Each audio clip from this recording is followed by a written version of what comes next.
And now I will call upon His Excellency, the Ambassador of Egypt to Norway, Amr Ramadan. Former Prime Minister Mr. Bonnevik, Mr. Amr Jawachi, Muslim leaders and Imams in Oslo and Norway, distinguished guests. Let me first thank Dialogue for Peace Foundation for organizing today's event together with the Muslim World League. The reason I'm speaking now in front of you is that at a previous event on the 26th of August on fostering national integration, I expressed the wish to have more interaction with the participants. So I'm not delivering a speech as such or any specific message on the topic before us now, but would rather share with you a few points in a couple of minutes. First, I have a question that I usually pose in such occasions, which is the situation today better than 10 or 20 years ago? And I think that was a question also posed by the previous speaker. And the answer is certainly not. Second, are the challenges in Europe more than they were 70 years ago? Again, certainly not. Of course, there are challenges, but they are not as severe as old ones. Or let's put it this way. We can find solutions for either health, environment, migration, and unemployment, to name a few. So why are we feeling that there are polarized challenges in Europe? Does it have to do with Islam and Christianity? I don't think so.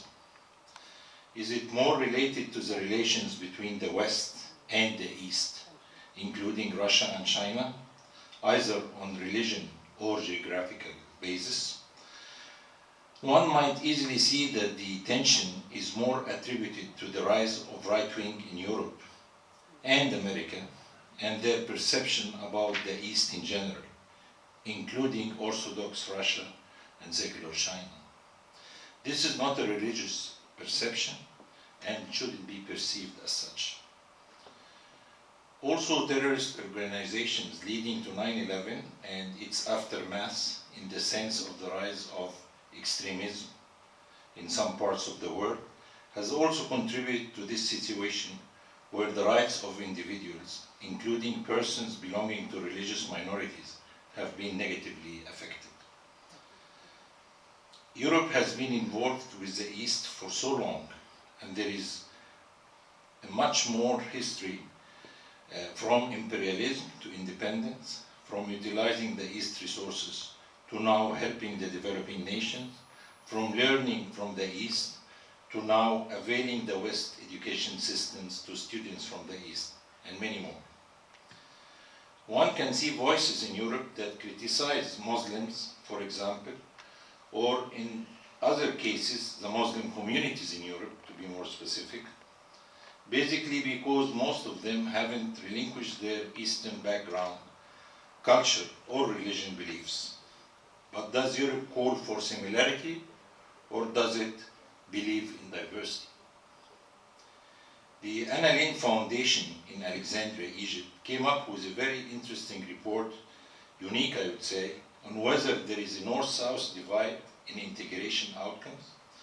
The 2015 report tried to make a comparison of the integration outcomes of immigrants in southern and northern Europe. It studied the situation in a few number of countries in both shores of the Mediterranean. I won't attempt to summarize the report, but I would encourage you to read it. It's available on the internet. If I recall correctly, and I was Egypt governor then to the foundation, the report tried to analyze integration models in Europe as a necessary tool for framing integration policies and for measuring integration efficiency. It concluded that lack of a coherent set of integration policies and practices has often been seen as a source of marginalization and differential exclusion, suggesting the existence of a north-south divide in integration matters and, more importantly, outcomes. However, the report noted that there is still a striking lack of appropriate comparative empirical evidence backing or dismissing this divide. Another important element in this discussion is how far is there respect for all human beings without distinction as to race, color, religion, in accordance with the international human rights instruments and law.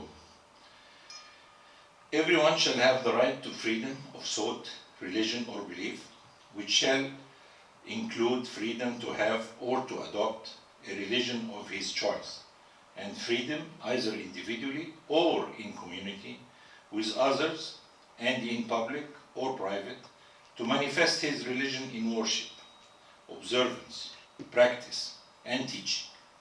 This right can be wrongly perceived as Islamization of Scandinavia. Moreover, there is prohibition under international law of advocacy of national, racial, and religious hatred that constitutes incitement to discrimination, hostility, or violence. Actions by governments and parliaments, as well as incidents by individuals or religious intolerance and discrimination, are not just shameful in the 21st century, but they will fully exploit tensions and do not help in strengthening democracy and peace within countries and in the world. Governments should not only condone incidents of and any incitement to discrimination and hatred, but to foster religious freedom and pluralism by promoting the ability of members of all religious communities to manifest their religion and to contribute openly and on equal footing to society. These efforts should be reinforced by constitutional and legislative systems to provide adequate and effective guarantees of freedom of religion to all without distinction. States have an obligation under international law to prohibit discrimination and to implement measures to guarantee the equal and effective protection of the law. States should adopt measures to criminalize. Again, states should adopt measures to criminalize incitement to imminent violence based on religion. In this context, government should also reconsider allowing anti-Islam, or actually anti-religious rallies in general, to be organized under the pretext of freedom of expression. We have seen in the past and in other countries the repercussion of this policy in unleashing tensions among the communities, especially when these protesters are not aimed at other fellow citizens, but at a holy religion with more than 1.9 billion followers around the globe. That is 25% of the world population. How can any sensible official or politician allow ripping pages from the Quran, for example, in such a disrespectful and provocative scenario? We should all work together against hate crimes, xenophobia, Islamophobia, and to improve understanding among followers of the three holy religions of the common values shared by all humankind, which is a point I think Prime Minister Van de Beek raised in his preliminary remarks. More interfaith and intercultural dialogue are needed to overcome existing misperception, and that was raised also by Imam Adil Shahid. Let me emphasize here that when religious leaders meet, they cite the large denominator and huge common grounds among them, and more importantly among Judaism, Christianity, and Islam. And why not, since their source is one, Almighty God? The problem actually lies between some groups, many of them secular, and Islam or Muslims. We need to find new avenues and methods to deal with continuous and increasing instances of derogatory stereotyping, negative profiling, and agendas pursued by extremist organizations and groups aimed at creating and perpetuating negative stereotypes about religious groups. We should encourage the creation of collaborative networks to build mutual understanding, promoting dialogue and inspiring constructive actions towards shared policy goals and the pursuit of tangible outcomes, such as servicing projects in the field of health, education, employment, integration, and media education and conflict prevention. Governments are also encouraged to create an appropriate mechanism to identify and address potential areas of tension between members of different religious communities and assisting with conflict prevention and mediation. Training of government officials in effective outreach strategies is a useful policy tool in this regard.